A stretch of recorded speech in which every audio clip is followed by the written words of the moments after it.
Couple more quotes before we conclude. Thought is useful when it motivates action and a hindrance when it substitutes for action. So when thinking about something helps you to be productive, it's good. But when it's a substitute for doing something, it's bad. And that's what we find a lot of the time. Me personally, I find it in my own experience that a lot of the time what we're doing is, instead of doing something, we're thinking about it. And this is what we call the never-ending planner. I'm going to organize myself. So instead of doing any work, I open my diary, I write down all my commitments for the day, I write down my commitments for tomorrow, I write down my commitments for the next day, I organize some of my emails, I put them in the right folders, and I didn't do anything all day. Except all I did was just to substitute action for sitting around and pretending like I'm doing something. So if this organization actually really genuinely saved you time and made you productive, it was worth it. But most of the time it doesn't save you time or make you more productive. Actually, all it does is just substitute doing something. So, the never-ending to-do list. What are you doing today? I'm doing my to-do list. What are you doing tomorrow? I'm writing my to-do list. What are you doing the next day? I'm going to write my to-do list. And forever, and you're just writing your to-do list. And it makes you feel good because it makes you feel like you did something. You feel really productive, like, look, I made a to-do list. But you realize when the month went by that all you did last month is just make to-do lists, nothing else. And another quote, the key to managing all of your stuff is managing your actions. So at the end of the day, everything comes down to the next action. That's what the book talks about. The next thing that you're going to do. Like right now, what is my next action when I've finished talking to you here today in front of the camera? What is my next action? It can only be one thing. I can't usually do two things at the same time. What's the next single one thing that I'm going to do? If I can manage that, so I always or mostly choose the most beneficial thing to do next, and I really try to choose what is going to be the most productive and beneficial, then if I can manage that, it all comes down to that. But actually, if you look outwards, actions take you further in your projects take you further in your long-term goals, and all of that feeds into the useful information you have at hand and the ability to do things quickly and all of that. But ultimately, it all comes down to, what are you going to do next? What's your next step? The next quote that I wrote, there's usually an inverse relationship between how much something is on your mind and how much it's getting done. So something which is on your mind all day and every day is usually something that you're not doing very much on. Because if you were doing a lot on it, it wouldn't be on your mind. The reason it's on your mind is, I must not forget to submit that document today. I must not forget to submit that document today. I must not forget to submit that document. I must not forget to. Generally, the reason you're doing that is because you haven't done it yet. If you had done it, it wouldn't be the thing that's going on your mind all the time. The next quote, you need no new skills to increase your productivity and reduce your stress. Just an enhanced set of systematic behaviors with which to apply them. I really like that. The book is not one that says you need to learn to be a different person. You need to have a brain transplant. You need to have, be a completely different person. Not really. You just need a consistent set of habits that will help you to maximize and get the best out of who you are.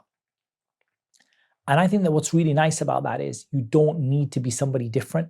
You can be disorganized. You can be someone who is quote unquote creative. You can be a person who is, liable to get lost in a project. You can be, you're just you.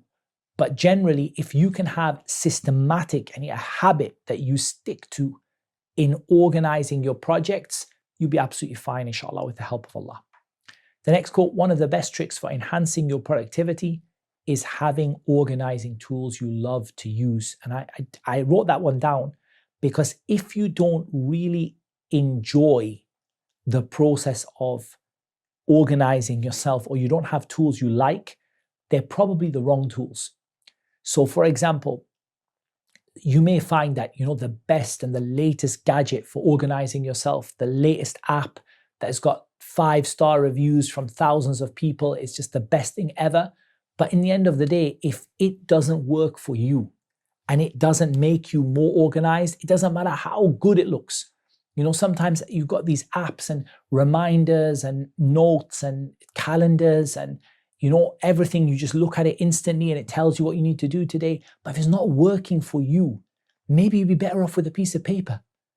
Maybe you like stationery. Maybe you want to have a nice, pretty colored piece of paper. Or maybe you want to have different colors, stuck on your wall. Whatever works for you. But if you're using something and it's not really making you more productive, and you are applying a system to it, but it's not really helping you, it's probably the wrong tool. It's probably the wrong tool. The next quote: things you name, you own. Collected but unknown stuff owns you. So the idea is that you really need to name things.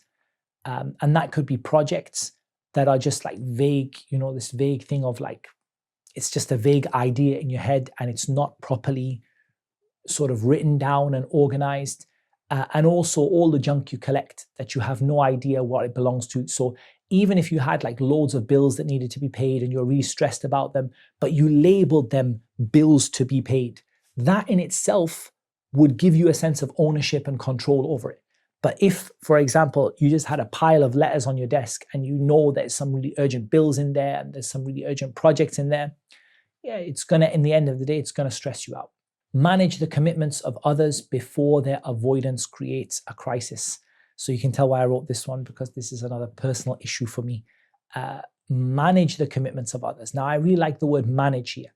It doesn't say fulfill the commitments of others, but actually manage them. Don't be frightened to call someone up and say, Habibi, I told you that I was going to deliver this project by the end of the month, but I've decided to give it another couple of weeks. So I just wanted to let you know about that. That in itself is far better than breaking a promise. I mean, obviously, it's ideal Islamically not to make that promise in the first place, or to make it clear to someone that it's a best effort basis, which I try to do now. I'll say to someone, I will try to do it by the end of the month, but I'm not able to promise you. But it's nice to be able to manage those commitments, just to be on top of it, right? I know I'm late on this. Let me just drop them a message and say, look, I know I'm late on this. I'm working on it, inshallah ta'ala. But this idea of just promising others to feel better is also, in itself, creates a crisis. So being able to manage the commitments of others. And that includes also knowing who you're waiting for. Sometimes you're waiting for someone to do something and your work depends on their work. Being able to control that and manage it, knowing when to kind of remind them and things like that, it's very, very useful. My next quote: the inherent danger in the digital world is how much data can be spread in so many different places so easily without any coordinating links. So what you have is you just have data everywhere, stuff everywhere. And that is really difficult to manage. And the more stuff you have, and this is one of the themes of the book, the more inputs you have, the less easy it is to organize them. So if, for example, a person said, everything I deal with by email, it's not practical. They said everything. I don't take a task from my manager at work. I don't take a discussion with my family. I don't, arrange anything for the masjid. I don't do a lecture. I don't do anything unless I have an email for it. That, in a certain degree, is easier to manage than having, you message me on WhatsApp, I don't check WhatsApp. Or, this came by this, somebody spoke to you over here, somebody knocked on the door and came in and asked you to do something. It's really important today. One of the challenges we face is just having stuff everywhere. So being able to kind of bring it all into one place. So the idea of your organization system is not to necessarily cut down on all those, although cutting down on some of them might be useful, but actually just to be able to manage it in a single place, to have a single set of next actions, a single list of things, which gathers together whatever has happened on WhatsApp, on Telegram, on email, on phone calls, on voicemails, on work commitments, on family issues, on everything. Shopping list, whatever it might be, all of it is in a single system that is managing the whole lot. And that system should be as light as possible, that's for sure. If the system takes longer to use than the app does, or the messaging app or whatever, you're not going to use it. Like if it's just a case that 1 second, somebody wrote me a WhatsApp message, let me copy that down onto a piece of paper, and then let me just make sure that I've put a flag in my calendar to answer that message, in 10 minutes time. It's not really practical, but something that's very lightweight that can bring together all of those things and make sure that they're not stressing you. That is also very useful. The next quote, and I really like this one: there are no interruptions, there are only mismanaged inputs. So there are no interruptions. Those interruptions can come from other people or from yourself, but generally the reason that those things happen is that you don't have a way of managing them. That's the problem. Someone knocks on your door and says, look, I really need your help with this, but I'm right in the middle of something urgent. You don't have a way of managing it. You don't have a way of pausing what you're doing and coming back to it. You don't have a way of telling that person to come back next week. You don't have any, they don't have any confidence in you that when they tell you that, or when you say to them that come back to me tomorrow, that you're going to be organized and ready for them. So in other words, the real problem is not someone knocking on your door and saying to you that I need your help, or can you please stop what you're doing? It's just that you don't have a system for it. And sometimes you have no choice. Your manager at work knocks on your door and says, look, we need this done now. There's no time. Drop what you're doing. If you don't have a system that can cope with that situation, it's likely to cause you a feeling of being constantly interrupted. I couldn't get my work done because of this, and I'm super stressed because my manager told me to do something else and I'm not ready for it, and blah, blah, blah. But actually, what the real problem is you just don't have a system to manage your interruptions. And then the next quote that we have: trying to manage from the top down when the bottom is out of control may be the least effective approach. So the top-down method, we often hear about that, and we often try to do it where we try to fix things from the top. Let me just work out what my vision is for the next 10 years or whatever. If the bottom is out of control, the stuff you do at the top is not likely to be effective. So the key is to get in control of your day-to-day tasks so that your planning for the future is actually, inshallah ta'ala, more effective. If you're not totally sure what your job is, it will always feel overwhelming. And that doesn't mean your job at work. Even if you don't know what your project is, you don't know what your task is part of, you don't know what you're doing, you don't know what the goal is, that is something which is going to make you feel overwhelmed. And finally, pick battles big enough to matter and small enough to win. And this is part of your idea of what you choose and how do you prioritize your tasks. So it's a very famous way of prioritizing your tasks. You've got big wins versus easy wins, right? So you've got things that are super easy to do. They maybe don't help you that much, but they are really, really easy to do. And you've got things that are really, really important to do. And what you try to do is to find somewhere in the middle. That will always be your most efficient. Somewhere in the middle. Something that's big enough that it really does help you, but small enough that you can actually do it without feeling overwhelmed.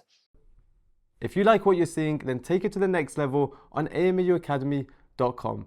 We have nearly 100 self-development courses specifically tailored for Muslims, each packed with its own ebook and quiz. You'll get a new course every 2 weeks, so head over now to AMAUacademy.com.